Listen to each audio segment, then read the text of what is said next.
আমি টুঙ্গু সাংবাদিক আপনাদের মাঝে আছি পল্টু চ্যানেল থেকে। আজকে আমি আছি একটা কারণে প্রসঙ্গিক কথা নিয়ে সাথে নিয়ে আমি আজকে আবারও চলে আছি টুঙ্গু সাংবাদিক। তো আপনাদের সাথে একটা এসএসসি শিক্ষার্থীর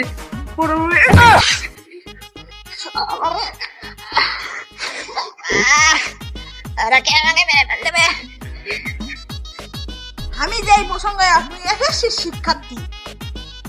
শিক্ষার্থী পরীক্ষা দিবে যায় টুঙ্কু স্যারের পদের ভোল্টেজে ইন্তেকাল করিয়াছেন। ইন্না লিল্লাহি ওয়া ইন্না ইলাইহি রাজিউন। তার জানাজার সময় সকাল 33টা বেজে 32 মিনিট। আমি আছি আপনাদের টুঙ্কু সাংবাদিক, আপনাদের সেই টুঙ্কু সাংবাদিক। আপনাদের মাঝে আমি কিছু কথা বলবো। ভাই